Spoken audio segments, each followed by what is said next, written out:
This is shading a sphere in charcoal.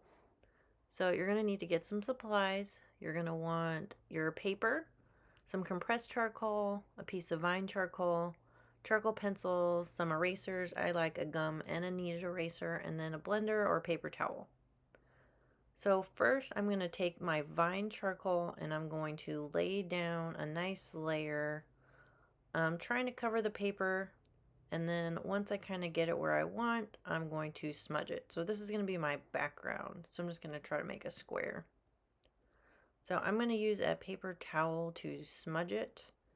I think that's the most efficient way. You can also use your finger. A blender might take a little too long. But I'm just going to smear it and make a nice even background.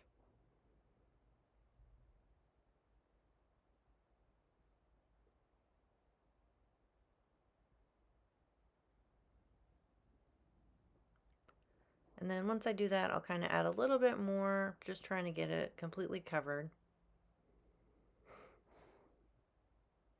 And then you can see when you use the tip of the vine charcoal, it makes a harder edge. So before I was just using the side of it. So I kind of go back and forth. And then I gave up. I just start using my fingers. So remember, once you touch it, do not touch your face. You're going to have black marks all over your face. So remember, we're making a sphere, so it needs a highlight, a midtone, a shadow, a cast shadow, and the reflected light. So look at your example if you need it. So I'm going to use a stencil and just use a really light white pencil, charcoal pencil. And I have my sphere shape in there. Now I'm working in with my compressed charcoal. And you can start with whichever you want, it's fine. But remember, the compressed is really, really dark. It's that really almost like a pastel stick. And then I'm just going to blend. So you can see it blends really easy, but it also does stay very dark. And it's pretty wide, so it covers a big area. So I'm doing my shadow. And remember, around a sphere, that shadow and the highlight, it hugs the sphere. So don't make it angular. Remember, it hugs it. Then I'm going to take a pencil. I'm going to draw in my cast shadow. But you can also use the pencil for details. And remember, the pencil is similar to our graphite pencils. There's like a 2B, a 4B, a 6B.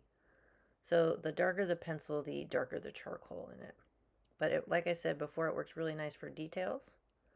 So I'm just going to take that paper towel and blend out the shadow. So remember, the darkest part of that sphere is going to be right under it where the cast shadow is. And then I'm using my kneaded eraser. This is reductive drawing. So I'm going to use the kneaded eraser to pull out some highlights. And you don't even really need to use a white charcoal if you don't want to. You could just use your eraser. I usually try to just do a tiny bit of the white around the edges, just a little bit. I prefer to just use the eraser. The white, when you mix it with the charcoal, will it changes the texture of it. You'll kind of see it kind of makes it look a little more gray. But it's kind of up to you. It's your drawing, so whatever kind of appearance you like on your sphere. Then blend, blend, blend.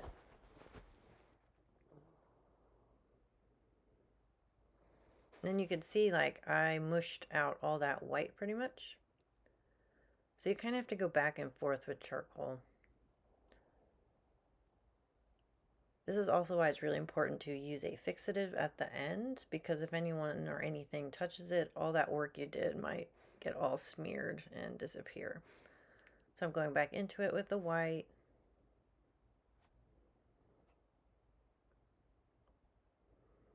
Using my compressed, and then I go back in with the pencil for any fine details. So you can make your sphere darker or lighter. It's up to you, as long as it has 5 distinct values and it has all the parts of the sphere. And you can also create whatever type of background you want. So if you want to add a horizon line or anything like that, feel free to do so.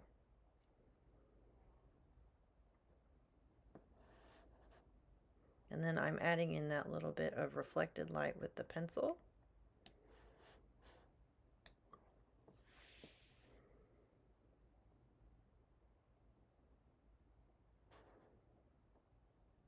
And then I really like to smudge with my fingers, but also make sure when you are smudging with your fingers, especially in a light area, they aren't covered with black, because then you're just going to transfer that pigment onto your paper by accident. Same thing as when you're using a blending tool. Make sure you clean it off every now and then. And then I'm just refining my edges, making things a little darker where they need to be.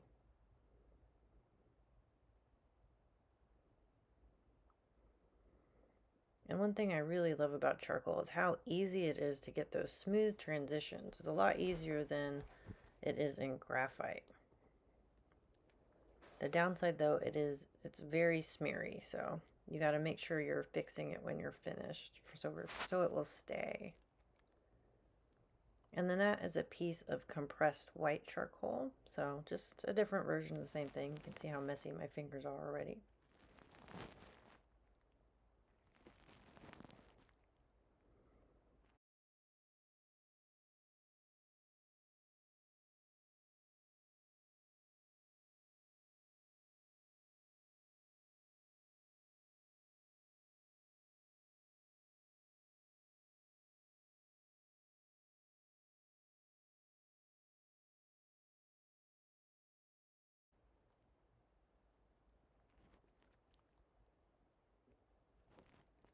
Good job, guys.